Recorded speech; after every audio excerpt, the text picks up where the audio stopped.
Million billion 10⁶ million 10 আর more than 10⁹ billion, এরকম আমরা বলি অনেক সময়।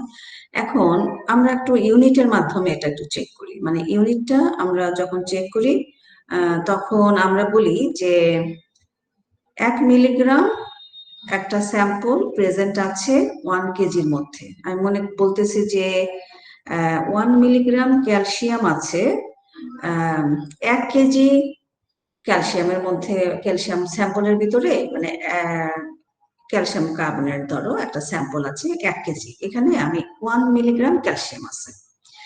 তাহলে আমি বলতে পারি যে এই যে 1 মিলিগ্রাম 1 কেজির ভিতরে আছে, তাহলে আমি এই ইউনিটটাকে আমি সংক্ষেপে বলতে পারি এটা 1 ppm।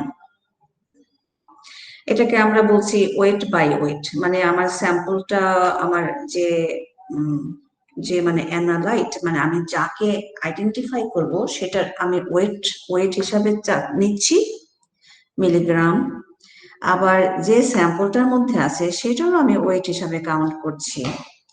সেই জন্য এটাকে ওয়েট বাই ওয়েট বলা হলো।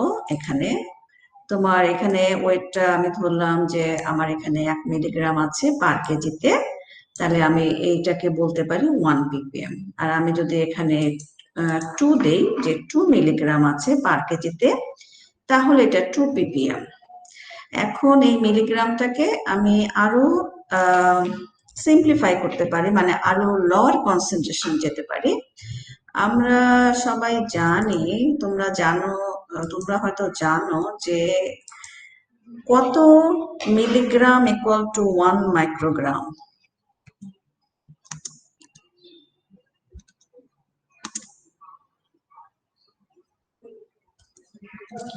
এগুলো হলো একটু কমন মানে নলেজ, যেটা আমার মনে হয় তোমাদেরও জানা আছে, হয়তো মনে আসতেছে না।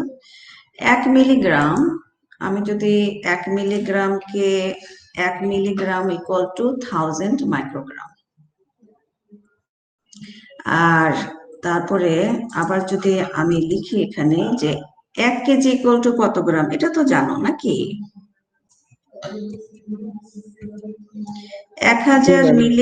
1000 মিলিগ্রাম ইকুয়াল টু 1 কেজি, এটা তোমরা জানো। তো সিমিলার ভাবে 1 মিলিগ্রাম ইকুয়াল টু 1000 মাইক্রোগ্রাম। তাহলে এখন দেখো এখানে জিনিসটা একটা, আমি এটাকে ছোট করছি, ছোট করতে যে আমি এখানে লিখলাম এটা 1000। আমি এটাকে একটু ঘরটাকে এদিকে নিয়ে আসি, একটু বড় করি। আর তাহলে মিলিগ্রাম ইকুয়াল টু 1000 মাইক্রোগ্রাম, মানে 1 মিলিগ্রাম ইকুয়াল টু 1000 মাইক্রোগ্রাম, আর 1 কেজি ইকুয়াল টু 1000 গ্রাম। তাহলে আমি 1000 ক্যান্সেল করে দিলাম, তাহলে আমার আগের মতো চলে আসবে। আমি এখানে 1000 ডিলিট করে দিচ্ছি, 1000 ক্যান্সেল। তাহলে আমার যদি আরেকটু স্মলার ইউনিটে নেই, তাহলে মাইক্রোগ্রাম পার গ্রাম, এটাও তোমার ppm। তা এভাবে সিমিলারিটিস ভাবে আমরা 3টা ডাইমেনশনে দেখিয়েছি। একটা হলো ওয়েট বাই ওয়েট, আর একটা হলো ওয়েট বাই ভলিউম। আমরা বলছি যে 1 মিলিগ্রাম স্যাম্পল আছে 1 লিটার সলিউশনে, তাহলে এটা হবে 1 ppm। আমরা যদি বলি এখানে 5 মিলিগ্রাম স্যাম্পল আছে 1 লিটারে, এটা হলো 5 ppm। তাহলে ppmটা তোমার এটা লিটারে, ওটা হলো ভলিউমে। তাহলে সিমিলার ভাবে আমরা এটাকে আবার ডিভাইড করতে পারি, যে আমরা 1000 তোমার মাইক্রোগ্রাম ইকুয়াল টু 1 মিলিগ্রাম, একইভাবে 1000 ml ইকুয়াল টু তোমার 1 লিটার। তাহলে আমরা 1000 যখন ক্যান্সেল করে ফেলবো, আমাদের ইউনিটটা আমরা আগের মতোই নিয়ে আসি। তাহলে এটাকে আমরা সিম্পলিফাই করতে পারি বিভিন্ন ভাবে, মানে এটাকে আরো নিচে নেওয়া যায়। এটাকে মাইক্রোগ্রামকে ন্যানোগ্রাম করা যায়, ন্যানোগ্রামকে পিকোগ্রাম করা যায়, কিন্তু সবটাতেই তোমার যদি মাইক্রোগ্রাম চেঞ্জ হয়, মিলিলিটারও চেঞ্জ করা যায়, সবই চেঞ্জ করা যায়। আরেকটা ডাইমেনশন দেখিয়েছি ভলিউম বাই ভলিউম, মানে আমার স্যাম্পলটা আছে ভলিউমে, আমি মেজার করছি ইন ভলিউমে। তাহলে আমি বলছি যে 1 মাইক্রোলিটার আমার স্যাম্পল আছে 1 লিটার সলিউশনে, এই ইউনিটটা হলো পিপিএম। তাহলে আমি এখানে বোঝাতে চাচ্ছি যে যখন আমরা পিপিএম বলি তখন এটা একটা বিরাট কিছু মনে হয়, কিন্তু যখন আমরা ইউনিটে এটাকে কনভার্সন করে নিয়ে আসি তার ভেরি স্মল থিংস, শুধু জানতে হবে তোমার স্মল ইউনিটটা কি। ওয়েট বাই ওয়েটের জন্য মিলিগ্রাম পার কেজি হতে পারে, স্মলার ফ্র্যাকশনে microgram per gram. Weight by ভলিউমে মিলিগ্রাম পার লিটার হতে পারে, এটা মাইক্রোগ্রাম পার এমএলও হতে পারে, এটাকে পিপিএম বলা হয়। এখন ভলিউম বাই ভলিউমে যখন আমরা ক্যালকুলেশন করি তখন এটাকে আমরা এক্সপ্রেস করি মাইক্রোলিটার পার লিটার অথবা ন্যানোলিটার পার এমএল। তোমার 1000 মাইক্রোলিটারে ন্যানোলিটার মাইক্রোলিটার, আমরা তো বললাম যে 1 লিটার। এখন পিপিবি তে যাই, এটা একটু একটা ইউনিট চেঞ্জ হয়েছে, মানে তোমার ওয়েট বাই ভলিউম বলেছি, ভলিউম বাই ভলিউম বলেছি, তুমি যদি চেক করো কেজিটা চেঞ্জ হয় না, এখানে কেজিটা সেম আছে, এখানে লিটারটা সেম আছে অ্যাজ বিফোর, মানে তোমার স্যাম্পলটা ঠিক আছে, মানে তোমার কতটুকের ভিতরে থাকতে হবে সেটা ঠিক আছে, কিন্তু তুমি যে জিনিসটা মেজার করছো তার ইউনিটটা ছোট হয়ে আসছে, আরো ছোট হয়ে আসছে, সেটা হলো পিপিবি, পার্টস পার বিলিয়ন, মানে আরো 3 বেড়ে গেল। তাহলে তোমার এখানে যদি আমরা বলি 10⁶ পিপিএম, এখানে বলি 10⁹ হয়ে যাবে, তখন 6 এর সাথে 3 যোগ হয়ে যাবে। এখন এখানে মিলিগ্রাম ছিল, আমরা এখানে শুরু করেছি মাইক্রোগ্রাম থেকে, তার মানে আরো স্মল কনসেন্ট্রেশন প্রেজেন্ট পার কেজি। যদি যদি এখানে আমি বললাম 4 মাইক্রোগ্রাম এলিমেন্ট প্রেজেন্ট পার কেজি স্যাম্পলের ভিতরে, তাহলে আমরা বললাম এটার কনসেন্ট্রেশন হলো 4 ppb। আমরা যদি লিকুইডটাই কন্টিনিউ করি একই, সেটা কিন্তু মাইক্রোগ্রামে আসতেছে, আর মিলিয়নটা milligram, milligram microlitre, volume by volume. আর এখানে তুমি দেখো microgram, microgram per litre, litre change হয়নি, আর ভলিউমটা ভলিউম আরো ছোট হয়েছে, যে ন্যানো ন্যানো লিটার এসছে এখানে, কিন্তু লিটারটা চেঞ্জ হয়নি। আর এটা থেকে আরো ছোট করা হয়েছে, মাইক্রোগ্রাম থেকে আমরা ন্যানোগ্রামে যেতে পারি। মানে তার মানে হলো আমি যদি এখানে চেঞ্জ করি যে মাইক্রোগ্রাম, তাহলে 1000 ন্যানোগ্রাম ইকুয়াল টু 1 মাইক্রোগ্রাম। সবই 1000 তোমরা একটা জিনিস হয়তো খেয়াল করেছো যে সবই 1000 দিয়েই চেঞ্জ করা হচ্ছে।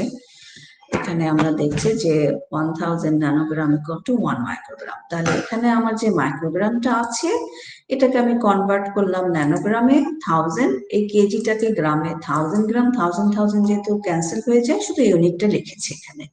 তা সিমিলার ভাবে নেক্সট স্লাইডটাও এভাবে গিয়েছে আর কি। তাহলে আমরা যেটা শিখলাম যে অনেক সময় ট্রেস কনসেন্ট্রেশন, ট্রেস বলতে ভেরি ভেরি লিটল অ্যামাউন্ট, আমরা যখন ড্রাগ খাই আমাদের বডিতে কিছু ট্রেস এলিমেন্ট আমরা খেয়ে ফেলি, যেমন ক্যালসিয়াম খেলে আমরা লেড খেয়ে ফেলি, তারপরে সোডিয়াম খেলেও আমরা আদার্স মেটাল খেতে পারি।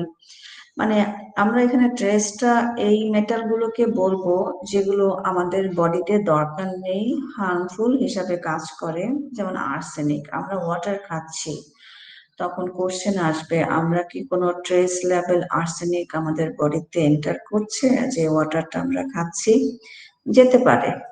এখন এই ট্রেস লেভেলটা ক্ষতিকর না, কিন্তু ট্রেস লেভেলটা অ্যাকুমুলেট করতে করতে ক্ষতি হতে পারে। এখন ট্রেস যখন বলা হয় তখন তার কনসেন্ট্রেশনটা খুবই সামান্য হবে, সেই জন্য আমরা এই কনসেন্ট্রেশনটাকে পিপিএম বলি, পিপিপি বলি। এটা দিয়ে বোঝাতে চেষ্টা করি যে ভেরি ভেরি লোয়ার কনসেন্ট্রেশন, এই ট্রেস কনসেন্ট্রেশন। এই তা এগুলো আমরা এলিমেন্টের ক্ষেত্রে ইউজ করি যেগুলো আনডিজারেবল এবং আমাদের ভিতরে টক্সিক ইফেক্ট প্রডিউস করে। এক্সাম্পল একটা বলতে পারি যে লেড আর্সেনিক। অ্যালুমিনিয়াম আমরা অনেক খাই, মানে ডাইরেক্ট খাই না, ইনডাইরেক্টলি খাই, যেমন অ্যালুমিনিয়াম কন্টেনার থেকে অ্যালুমিনিয়াম লিচিং হয়ে অ্যালুমিনিয়াম খাচ্ছি। আমরা যে মেডিসিন খাচ্ছি প্রতিদিন সবকিছুর মধ্যে কিছু না কিছু অ্যামাউন্ট ট্রেস এলিমেন্ট থাকে, লেড থাকতে পারে, ক্যাডমিয়াম থাকতে পারে, কপার থাকতে পারে, কারণ এগুলো ম্যানুফ্যাকচারিং এর সময় এই এলিমেন্ট গুলো ট্রেস অ্যামাউন্টে চলে আসে, সেজন্য আমরা এগুলো ডিটারমাইন করে বলি যে মেডিসিন সেফ কিনা, আমরা যে ভেজিটেবল খাচ্ছি সেফ কিনা, ফ্রুট খাচ্ছি এগুলো সেফ কিনা, এই ট্রেস এলিমেন্ট ইউজ করে আমরা বলতে পারি। তারপরে আমরা যে কসমেটিক্স ইউজ করি সেখানেও ট্রেস এলিমেন্ট থাকে, সেটাও সেফটি মেজারমেন্ট করার জন্য আমরা এই পিপিএম পিপিবি তে ট্রেস লেভেলটা আমরা অ্যানালাইসিস করে বের করতে পারি। তাহলে তোমার এই ইউনিটটার অনেক অ্যাপ্লিকেশন আছে ট্রেস লেভেলের জন্য। টিল নাও তোমাদের যদি কোনো কোশ্চেন থাকে আমাকে জিজ্ঞেস করতে পারো। নেক্সট ক্লাসে আমি তোমাদেরকে কিছু মূল ক্যালকুলেশন তোমরা শিখেছো কিনা সেটা সম্পর্কে আমি একটু তোমাদেরকে ভেরিফাই করব কোশ্চেন করে আর কি, তোমরা একটু প্র্যাকটিস করে নিও আজকের লেকচারের পর।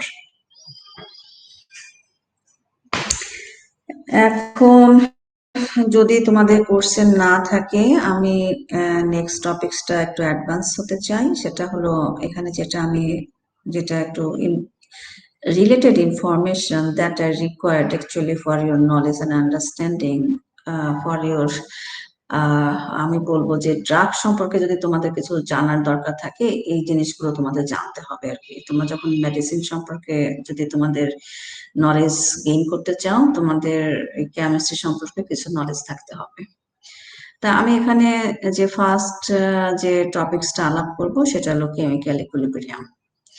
এখন আমাকে তোমাদের দিক থেকে একটু যদি শেয়ার করো তোমাদের নলেজ কেমিক্যাল ইকুইলিব্রিয়াম সম্পর্কে কি জানো, কি নলেজ তোমাদের আছে, তাহলে আমি একটু জানতে পারি যে তোমাদের কিছু নলেজ আছে বা আমি একটু ইনডেপথে যাবো ওইভাবে আর কি।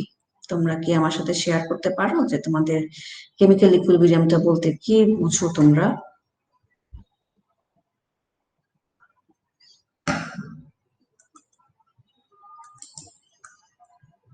আচ্ছা, তোমাদের সাথে আমি যে এতক্ষণ পড়ালাম তোমাদের এই স্লাইডটা কি দেখা যাচ্ছে আমি যা পড়াচ্ছি? আচ্ছা ঠিক আছে, তাহলে সাজিদ বলো, তুমি যখন কথাই বললা কেমিক্যাল ইকুইলিব্রিয়াম কি কোনো আইডিয়া আছে তোমার? আসলে আইডিয়া নেই না? আচ্ছা ঠিক আছে, তাহলে আমি কেমিক্যাল ইকুইলিব্রিয়ামটা কথা হলো যে উভয় দিকে যাবে ইকুইলিব্রিয়াম। আহ আচ্ছা আচ্ছা, কেমিক্যাল ইকুইলিব্রিয়াম বলতে আমরা একটা জেনারেল কনসেপ্ট আগে একটা রিয়েকশন দেখি ফার্স্ট, তাহলে আমরা বুঝবো যে কেমিক্যাল ইকুইলিব্রিয়ামটা কি, এবং এটা কিন্তু আমাদের বডির সাথে রিলেটেড। আমরা যখন ড্রাগ খাই এই কেমিক্যাল ইকুইলিব্রিয়াম অলসো রিলেটেড। তাহলে এখানে আমরা বললাম ছোট হাতের এ দেওয়া আছে আর বড় ক্যাপিটাল লেটার এ দেওয়া আছে, আর এখানে তোমার সেম ভাবে দেওয়া আছে B and B, C and C and D. এই যে তোমাদের একটা অ্যারো চিহ্ন এখানে শো করা হয়েছে, এই অ্যারোটা আমরা বলছি যে তোমার ধরো একটা অ্যারো এভাবে আছে, এই অ্যারোটা তোমার একদিকে রিয়েকশন যাচ্ছে আমরা যেটা বলছি।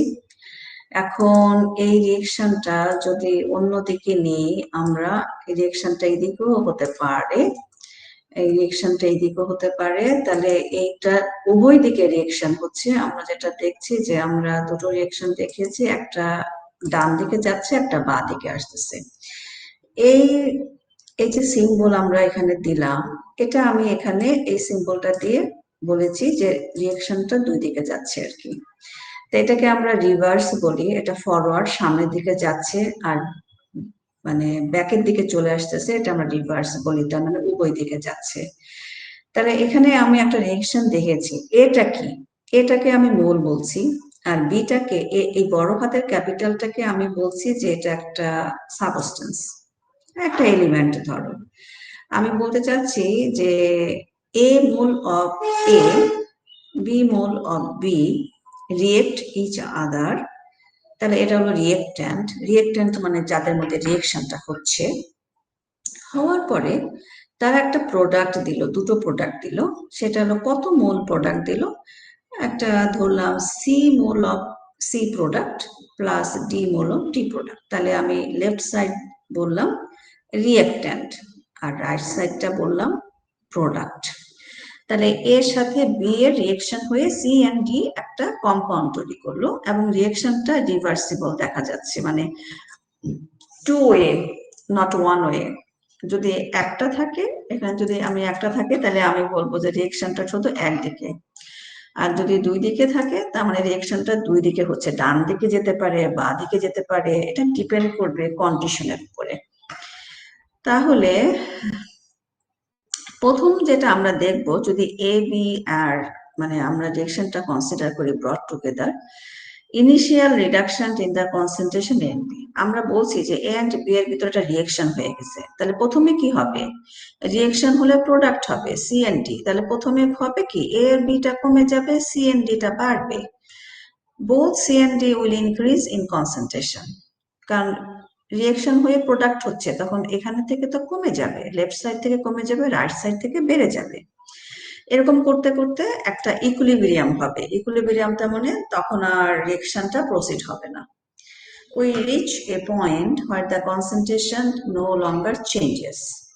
তখন দেখলাম যে এটা left side right side equilibrium হয়ে গেছে। এই ইকুইলিব্রিয়াম যে সিম্বলটা তোমার একদিকে একটা হলো ডান দিকে যাবে, একটা হলো বাঁ দিকে আসবে, এটা হলো ইকুইলিব্রিয়াম। রিয়েকশনটা স্টপ হয় নাই, কিন্তু রিয়েকশনটা স্টেডি হয়ে গেছে, মানে থেমে আছে। কিন্তু তুমি আমরা যদি একটু নাড়া দেই, একটু এটার ভিতরে আমি যদি আবার আরেকটু এ যোগ করি, আমি আবার যদি মনে করি যে আমি এটাকে আরেকটু বাড়িয়ে দেই, অ্যাড করে দেই, 1 ml আমি এ দিলাম, তাহলে রিয়েকশনটা কি হবে? ওটা চেষ্টা করবে রিয়েকশনটাকে মানে নিউট্রালাইজ মানে করার জন্য, মানে সে চেষ্টা করবে আবার রিয়েকশন করার জন্য বি এর সাথে। সবসময় চেষ্টা করে যে একটা ইকুইলিব্রিয়াম আসুক, মানে আনস্টেবিলিটি না থাকুক, এটা স্টেবল থাকুক রিয়েকশন। এটা সবসময় রিয়েকশনের একটা প্রপার্টিস, সে সবসময় চাবে যে যে রিয়েকশনের ভিতরে একটা সবসময় স্টেবিলিটি থাকবে, যাতে এটা প্রোডাক্ট বা রিয়েক্টেন্ট রিয়েকশন হয়ে কমপ্লিট হোক, কিন্তু একটা স্টেবিলিটি থাকবে। এটাই তোমাকে আমরা কেমিক্যাল ইকুইলিব্রিয়াম বলছি। তাহলে আমরা যদি একটা ছবি দেখাই এখানে, যে আমাদের ফার্স্ট আমাদের ছিল এ অ্যান্ড বি। এটা হলো প্রথমে 100% ছিল এ অ্যান্ড বি, কারণ এটা তো প্রথমে আমরা এ দিলাম, তারপরে বি দিলাম, তাদের ভিতরে রিয়েকশন হলো। এখন যখন রিয়েকশন হওয়া শুরু করলো, এখানে দেখানো হচ্ছে যে প্রথমে তাদের অনেক হাই কনসেন্ট্রেশন ছিল, তারপরে আস্তে আস্তে কনসেন্ট্রেশনটা কমতে কমতে একটা স্টেটে গেল, তারপরে আর কনসেন্ট্রেশন কমছে না। বিটাও সেম, তাদের একটা কনসেন্ট্রেশন কমতে কমতে একটা স্টেটে আসলো যে তখন আর কমছে না। কিন্তু অ্যাট দ্য সেম টাইম যখন এ আর বিটা কমে যাচ্ছে, but at the same time product হচ্ছে, তার মানে তোমার এই যে প্রোডাক্ট আস্তে আস্তে আস্তে আস্তে বাড়ছে, তারপরে আবার স্টেবল হয়ে গেল, তারপরে প্রোডাক্ট আস্তে আস্তে বাড়ছে, ডি তারপরে হয়ে গেল। তাহলে আমরা যেটা বললাম, এ অ্যান্ড বি এর সাথে সি অ্যান্ড ডি হলো, এ আর বি রিয়েকশন করলো, তারপরে এ অ্যান্ড বি কমে গেল, বাট সিটা বেড়ে গেল, ডিটা বেড়ে গেল, বাট ওয়ান পয়েন্ট আমরা দেখছি এটা একটা ইকুইলিব্রিয়াম আসছে, মানে এটা বাড়ছেও না কমছেও না। এই যে তোমার কনসেন্ট্রেশনটা প্রথমে দেখালাম কমছে, তারপর আবার দেখালাম নিচে সিডি বাড়ছে, এই রিজিয়নটাকে আমরা বলি কাইনেটিক রিজিয়ন। মানে কাইনেটিক মানে চেঞ্জেস উইথ টাইম, টাইমের সাথে এটা চেঞ্জ হচ্ছে, এটা হলো কাইনেটিক, মানে তার একটা গতি আছে। আমরা যদি রাইট সাইডের দিকে তাকাই, তখন দেখি যে রিয়েকশনটা স্টেবল হয়ে আছে। এখন doesn't mean it stopped the reaction, it just a steady state. It is called dynamic equilibrium. এটাকে আমরা বলতেছি কেমিক্যাল ইকুইলিব্রিয়াম। একদিকে আরেকটা টার্ম আমরা ইউজ করতেছি ডাইনামিক ইকুইলিব্রিয়াম। ডাইনামিক বলতে কি? ডাইনামিক বলতে আমরা যদি একটা টার্ম দিয়ে নিজেদের অ্যাক্টিভিটিস এর সাথে আমরা যদি কম্পেয়ার করি, তখন আমরা বলবো যে ও এই স্টুডেন্টটা ভেরি ডাইনামিক, মানে সে অনেক কাজ করতে পারে, সে অনেক মুভ করতে পারে, এটা ডাইনামিক। সিমিলার সেম টার্মটা আমরা এখানে ইউজ করি ডাইনামিক। কেন ডাইনামিক বলছি? এটা at equilibrium the forward and reverse rate are equal. ইকুইলিব্রিয়ামে আমরা যেটা ফলো দেখলাম যে তোমার রেট অফ রিয়েকশন এটা হলো ইকুয়াল, মানে সামনের দিকে যাওয়া বাইরের দিকে যাওয়া রেটটা হলো ইকুয়াল হয়ে গেছে, সেই জন্য এটা স্টেডি স্টেটে পৌঁছাইছে, কিন্তু এটা কিন্তু থেমে যায় নাই। Any given species is constantly changing from one to another. Changes in this system will alter the rates and the equilibrium as it. আমি যদি এখানে এটাকে একটু বেশি দেই, সে আবার রিয়েকশনে যেয়ে আরেকটু প্রোডাক্ট কমপ্লিট করে আবার ইকুইলিব্রিয়ামে চলে আসবে। আমি যদি বিটাকে সরিয়ে ফেলি, সে করবে কি রিয়েকশনটা, আমি যদি বিটাকে সরিয়ে ফেলি, ধরো আমি সরিয়ে ফেললাম, কমিয়ে ফেললাম, তখন করবে কি রিয়েকশনটা লেফট দিকে চলে যাবে। আমি যদি এটা একটু বাড়িয়ে দেই, রিয়েকশনটা রাইট দিকে চলে যাবে। তা এইভাবে রিয়েকশনটা চলতে থাকবে। এটা এই জন্য এটাকে বলি ডাইনামিক ইকুইলিব্রিয়াম, মানে রিয়েকশনটা থেমে নাই। আমি একটা মানে যে কোনো একটা মানে মানে বলবো যে ডিস্টার্ব করি রিয়েকশনকে, সে সবসময় একটা স্টেবল অবস্থায় যাওয়ার চেষ্টা করবে। তার মানে এটা রিয়েকশনটা চলছে এবং এটাকে ডাইনামিক, এটা কেমিক্যাল ইকুইলিব্রিয়াম। আর dynamic equilibrium meaning if we disturb this reaction, it always comes either forward or backward, but at the same time it will be in equilibrium state. এই জন্য এটাকে আমরা ডাইনামিক ইকুইলিব্রিয়াম বলছি। এটাকে আমরা prove করা যায় লি চ্যাটেলিয়ার প্রিন্সিপাল দিয়ে। লি চ্যাটেলিয়ার প্রিন্সিপালটা আমাদের অনেক মানে একজন সায়েন্টিস্ট যে এটাকে প্রপোজ করেছে, এই কেমিক্যাল ইকুইলিব্রিয়ামটা, যেটা আমরা বলি যে একটা স্ট্রেস রেসপন্স রুল। মানে আমাকে যদি কেউ স্ট্রেস দেয়, আমাকে যদি আমার বডিতে যদি আমি আঘাত পাই, আমার বডি কিন্তু এটা রিয়েক্ট করে ওই স্ট্রেসটা রিমুভ করার চেষ্টা করে। The similarity, আমরা একটা কেমিক্যাল রিয়েকশন হচ্ছে, if a system at equilibrium experience a change, it shifts to reduce the stress. The chemical reaction is same হচ্ছে। আমরা যদি ওই কেমিক্যাল রিয়েকশন ডিস্টার্ব করি, তার ইকুইলিব্রিয়ামটা করবে কি আইদার লেফটে যাবে অথবা রাইটে যাবে, তারপরে সে স্টেবল অবস্থায় চলে আসবে। আমি যে বললাম যে আমি তোমাদেরকে একটু আগে বললাম যে আমি এ অ্যাড করলাম অথবা বি অ্যাড করলাম, আমি অ্যাড করলাম রিয়েক্টেন্ট, কি হলো, আমি বেশি রিয়েক্টেন্ট অ্যাড করলাম, তখন তো আমার রিয়েকশনটা ডান দিকেই যাবে, বেশি প্রোডাক্ট হয়ে যাবে, তখন আমার ইকুইলিব্রিয়ামটা শিফট হবে রাইট ডাইরেকশনে। আর আমি আমি যদি এটাকে সরিয়ে ফেলি, এই প্রোডাক্টটাকে সরিয়ে ফেলি, তাহলে কি হবে, আমার শিফট হয়ে যাবে মানে লেফটে। আমি সরিয়ে ফেললে তখন দেখা যাবে যে অ্যাড না, আমি যদি অ্যাড প্রোডাক্ট করি তখন আমার চলে যাবে লেফটে।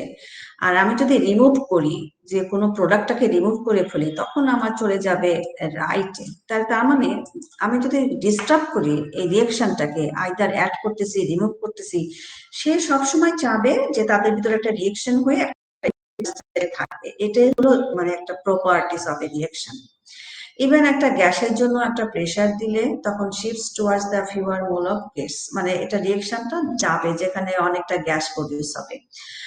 আর টেম্পারেচার চেঞ্জ করলে এই ইকুইলিব্রিয়ামটা শিফট হতে পারে। এটা চেষ্টা করবে সবসময় যে আমরা একটা স্ট্রেস দেব এবং স্ট্রেসটাকে সে সরিয়ে ফেলবে। এটাই তোমার লি চ্যাটেলিয়ার প্রিন্সিপাল, এবং এই প্রিন্সিপাল দিয়ে কেমিক্যাল ইকুইলিব্রিয়ামটাকে আমরা প্রুভ করতে পারি যে একটা রিয়েকশন সবসময় ইকুইলিব্রিয়াম থাকে। ইভেন আমাদের বডিতে যখন আমরা ড্রাগ খাই সেটাও ইকুইলিব্রিয়াম থাকে, মানে এই রিয়েকশন দিয়ে এটা প্রুভ করা যায় যে একটা ইকুইলিব্রিয়াম থাকে। তা তোমাদের অ্যাপ্লিকেশনে আমি একটু ড্রাগ সম্পর্কে বলবো, বাট ডিটেলসটা আসলে তোমাদের নট নেসেসারি নাও। এখন আমরা ইকুইলিব্রিয়াম ল এক্সপ্রেশন যেটা বলি আমরা ইকুইলিব্রিয়াম কনস্ট্যান্ট। কনস্ট্যান্ট বলতে আমরা যেটা বুঝছি যে একটা, যে আমি এখন এই রিয়েকশনটা এখানে নিয়ে আসতেছি দেখানোর জন্য, ওই পাশে এটা নেই, আমি এখানে শো করছি এই রিয়েকশনটা। এটা হলো আমাদের রিয়েকশন ছিল, আর আমাদের এটা ছোট হাতের এটা ছিল মোল, যদি 1 মোল হয় 2 মোল হয়, আর বিটা মোল, আর ক্যাপিটাল লেটারটা ছিল লেফট সাইডটা রিয়েক্টেন্ট আর রাইট সাইডটা প্রোডাক্ট। তাহলে আমরা ইকুইলিব্রিয়াম কনস্ট্যান্ট আমরা রেশিও বের করি, কে টাকে আমরা ইকুইলিব্রিয়াম কনস্ট্যান্ট বলি, কে সি বলি ইকুইলিব্রিয়াম কনস্ট্যান্ট, এটা অনেক জায়গায় অনেকভাবে লেখা হয়, অথবা কে ইকুইলিব্রিয়াম, যে কোনো একটা রিয়েকশনকে আমরা ইকুইলিব্রিয়াম কনস্ট্যান্ট করতে পারি। তাহলে আগে আমাদের প্রোডাক্টটা কত, প্রোডাক্টটাকে আমরা নিচ্ছি সি। এই যে একটা থার্ড ব্র্যাকেট দিয়েছি, একটা থার্ড ব্র্যাকেট দিয়েছি, কেউ এখন ঢোকার চেষ্টা করছে নাকি? সাদিয়া কালাম, সে কখন ঢোকার চেষ্টা করেছে, সে কি অনেক চেষ্টা করেছে নাকি এখন? আচ্ছা, যাই হোক, আমি লেকচারে যাচ্ছি। আমি এখন ইকুইলিব্রিয়াম কনস্ট্যান্টটা বলতে প্রোডাক্ট ডিভাইড বাই রিঅ্যাক্ট্যান্ট। তাহলে আমার প্রোডাক্টটা হলো সি অ্যান্ড ডি। তাহলে আমি একটা থার্ড ব্র্যাকেট দিয়ে লিখছি যে সিটা হলো একটা মলিকিউল, ডিটা একটা মলিকিউল, আর এই যে ছোট হাতের সিটা উপরে দিয়েছি এটা মোল, মানে এটা কি একটা মোল না দুটো মোল না তিনটা মোল ওইভাবে দিয়েছি। ঠিক এইভাবে আমরা লিখেছি। তা এখন দেখা যাচ্ছে এই কে ভ্যালু, কেটা আসলে কি, কেটা যদি 1 হয়, এই ভ্যালুটা যদি ক্যালকুলেশনের পরে 1 হয়, তখন আমরা বলি যে কনসেন্ট্রেশন অফ রিয়েক্ট্যান্ট অ্যান্ড প্রোডাক্ট সমান সমান ইকুয়াল। আর যদি কেটা অনেক বড় হয়, গ্রেটার গ্রেটার গ্রেটার দেন 1, তাহলে দেখা যাবে mostly products at equilibrium lies to the right. If k is very large, তখন এটা প্রোডাক্টের দিকে ফেভার করবে, আর যদি এটা একটু ছোট থাকে তাহলে এটা ফেভার করে হলো রিয়েক্ট্যান্টের দিকে। তাহলে আমরা একটা ইকুইলিব্রিয়াম রিয়েকশনটা কি, কেন এটাকে ইকুইলিব্রিয়াম বলা হয়, এবং এটাকে আমরা একটা ইকুইলিব্রিয়াম কনস্ট্যান্ট ভ্যালু বের করতে পারি, যেটা দিয়ে আমরা বলতে পারি যে রিয়েকশনটা কোন দিকে ফেভার করেছিল, রাইট সাইডে নাকি লেফট সাইডে। রাইট সাইডে হলে মোর প্রোডাক্ট, লেফট সাইডে হলে তোমার মোর রিয়েক্ট্যান্ট। তাহলে এভাবে আমরা এক্সপ্রেস করি, আর যখন ভ্যালুটা ইকুয়াল টু 1 হয় তখন আমরা বলি concentration of reactant, concentration of product আর ইকুয়াল। তা তোমার এটা হলো কেমিক্যাল ইকুইলিব্রিয়াম, এবং এটাকে কিভাবে এক্সপ্রেস করা হয় এবং এই ফিগারটার মানে কি, কোনটা kinetic, why it is kinetic region, why it is equilibrium region, and why it is called dynamic region, dynamic equilibrium, and what is the relation with Le Chatelier principle, সেটা তোমাদেরকে বললাম যে একটা ইকুইলিব্রিয়াম রিঅ্যাকশন সবসময় চেষ্টা করে equilibrium থাকতে, এবং এটা সবসময় স্টেডি স্টেট থাকে, এবং সবসময় একটা কিছু অ্যাড করলে চেঞ্জ হয়, বা স্ট্রেসটাকে এটাকে রিমুভ করার জন্য চেঞ্জ, এই জন্য আমরা এটাকে বলি স্ট্রেস রেসপন্স, অথবা আমরা এটা বলি যে ডাইনামিক ইকুইলিব্রিয়াম, মানে এটাকে স্টপ হয়ে যায় না রিঅ্যাকশনটা, এটা চলতেছে, এটা যতক্ষণ চলবে, যতক্ষণ প্রোডাক্ট ইউজ না হবে ততক্ষণ পর্যন্ত চলতে থাকবে। যখন আস্তে আস্তে রিয়েক্ট্যান্ট কমে যাবে প্রোডাক্টও কমে যাবে, এভাবে রিয়েকশনটা চলতে থাকবে। তা ঠিক আছে, আজকে তোমাদের এই পর্যন্তই। তবে আমি আরেকটা জিনিস তোমাদের একটু টাস্ক দিয়ে রাখি, তোমরা একটু আন্ডারস্ট্যান্ড করো বা একটু পড়ে রাখো, যাই না, সেটা হলো পিএইচ একটা মেটার আছে, পিএইচটা কি, মানে এটা সম্পর্কে একটু জানবা। তা আমি একটা এক্সাম্পল এখানে শুধু একটু রাখছি তোমাদের জন্য। এক্সাম্পলটা একটু, সরি আমি অন্য একটা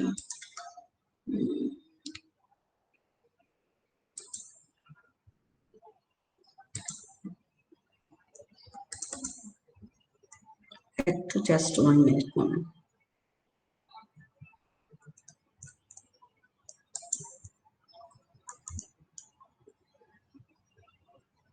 তোমাদের কি নেক্সট ক্লাস আছে আমার পরে?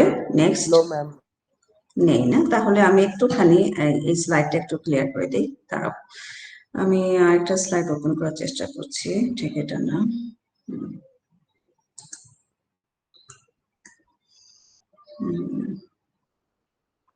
ঠিক আছে, ওকে।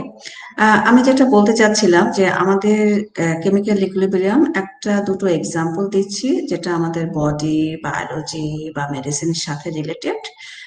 যেমন আমাদের অনেক ক্রনিক, যখন আমাদের অনেক ঠান্ডা লাগে, যেটা আমরা বলি ক্রনিক্স অবস্ট্রাকটিভ পালমোনারি ডিজিজ, যেটা সংক্ষেপে আমরা বলি সিওপিডি। এই ডিজিজটা হলে আমাদের ব্রিদিংটা ইস্যু হয়ে যায়, আমরা নিঃশ্বাস নিতে পারি না।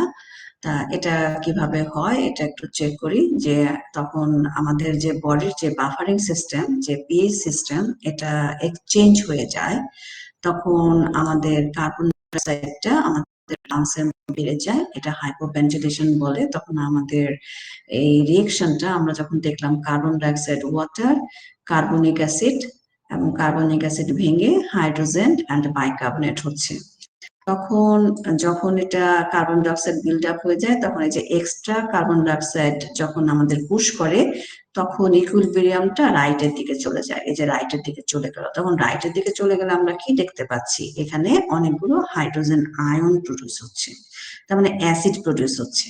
সেই জন্য ওটাকে আমরা রেসপিরেটরি অ্যাসিডোসিস বলি, মানে পিএইচটা কমে যায়। অ্যাসিড মানে পিএইচটা কমে যাওয়া।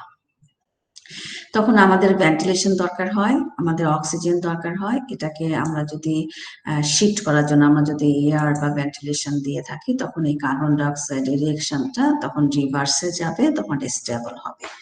তা এভাবে আমাদের বডিতে বাফারিং সিস্টেমটা, ব্লাড পিএইচ বাফারিং সিস্টেমটা ইকুইলিব্রিয়ামে হেল্প করে আমাদের একটা তোমার রেসপিরেটরি অ্যাসিডোসিসটাকে কমানোর জন্য।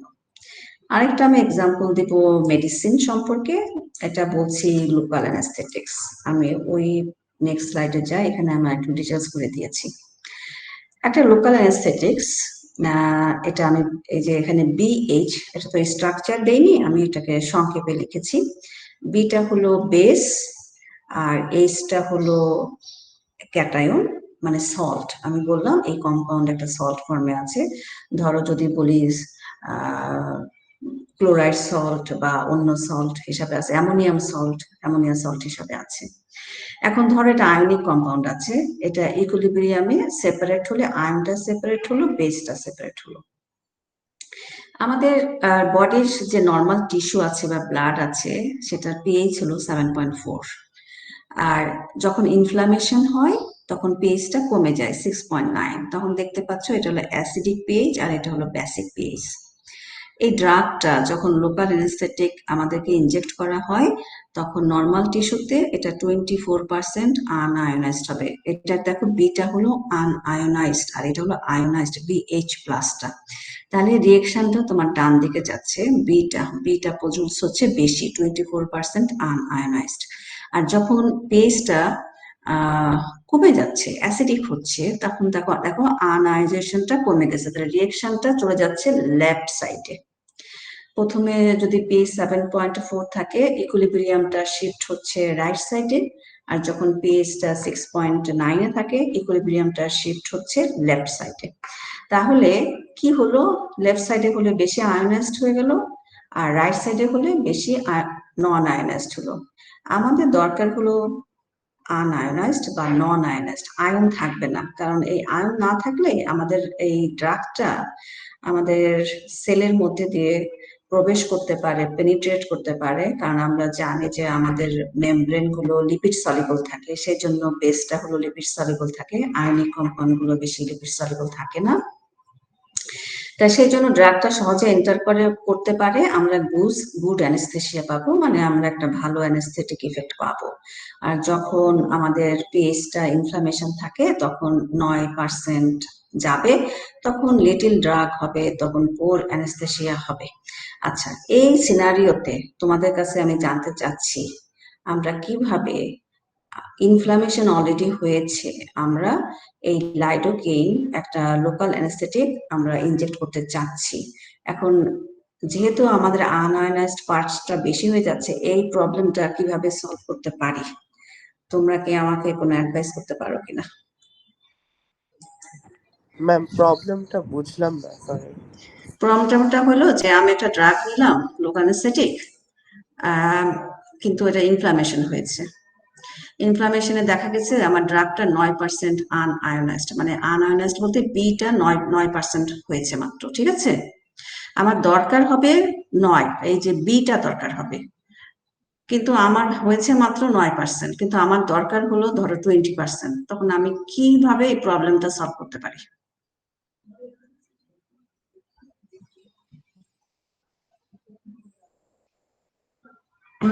ঠিক আছে, এই প্রবলেমটা ইজিলি সলভ করা যায় যদি আমি ড্রাগ কনসেন্ট্রেশনটা বাড়াই দিই। 1 নাম্বার, তাহলে আমার রিয়েকশনটা, আমি যদি ড্রাগ কনসেন্ট্রেশন বাড়াই দিই, তাহলে আমার বেশি অ্যামাউন্টে লেফট রাইট সাইডে চলে যাবে ইকুয়েশনটা। যদি আমি এই যে তোমার ড্রাগটা বাড়িয়ে দিলাম বিএইচ প্লাস, এই যে লোকাল অ্যানেস্থেটিক, এটাকে আমি বলছি লোকাল অ্যানেস্থেটিক, এই বিএইচ প্লাসটা আমি বলছি লোকাল অ্যানেস্থেটিক, সংক্ষেপে লিখছি এল এ, লোকাল অ্যানেস্থেটিক। এটা হলো লোকাল অ্যানেস্থেটিক। আমি যদি এখন এই লোকাল অ্যানেস্থেটিকটা বাড়িয়ে দিই, কনসেন্ট্রেশন বাড়াই দিই, তখন আমার বেশি করে এই বিটা প্রডিউস হবে, রাইট কিনা? জি মিস। হ্যাঁ, তাহলে আমার রিয়েকশনটা তোমার প্রোডাক্টের দিকে ফেভার করবে, তাই না? জি মিস। হ্যাঁ, তাহলে আমি আমার অ্যানেস্থেটিক যতটুকু দরকার আমি পাবো, তার মানে আমার কনসেন্ট্রেশন বাড়াতে হবে রিয়েক্ট্যান্ট, তাই না? ম্যাম বিএইচ যে আয়নাইজ হবে। হ্যাঁ, বেসটা ধরো একটা ড্রাগ, ঠিক আছে? বেসটা একটা ড্রাগ, এটা লুকানাসিড ড্রাগ, এটা চার্জ ড্রাগ। এখন এই ড্রাগটা মানে তোমার ইকুইলিব্রিয়াম হয়ে এটা ফর্ম করেছে বি প্লাস হাইড্রোজেন আয়ন, কিন্তু আমার বডিতে দরকার হলো বি, নট বিএইচ প্লাস। তখন আমি যদি এই রিয়েকশনটাকে ফেভার করতে চাই, আমি যদি বেশি করে প্রোডাক্ট পাইতে চাই বি, তাহলে আমার লুকানাসিডের কনসেন্ট্রেশনটা বাড়াতে হবে, ঠিক কি না? জি মিস। হ্যাঁ, তা সেই ক্ষেত্রে আমি যদি এখানে আমি ধরো আমি 1 মিলিগ্রাম বা 1% ড্রাগ আমি ইনজেকশন দিলাম, তাহলে আমার দেখা যাবে যে 2%, 3%, 5% যদি আমি বাড়িয়ে দিই কনসেন্ট্রেশনটা, তাইলে আমার এই যে 24%-এর মতো হয়তো আমি পাবো, তখন আমি গুড অ্যানেস্থেসিয়া পাবো। মানে আমি এটাই বলতে চাচ্ছি যে কেমিক্যাল ইকুইলিব্রিয়ামটা কিভাবে আমাদের বডিতে ডোজটা নিতে হেল্প করছে, মানে এই পয়েন্ট অফ ভিউতে তোমরা বুঝতে পেরেছো কিনা? জি ম্যাম। আচ্ছা, ঠিক আছে, তাহলে আজকে এই পর্যন্তই। তোমাদেরকে আমি রোল কল করছি, তারপরে তোমরা বলো কে কে আছো। Just 1 minute.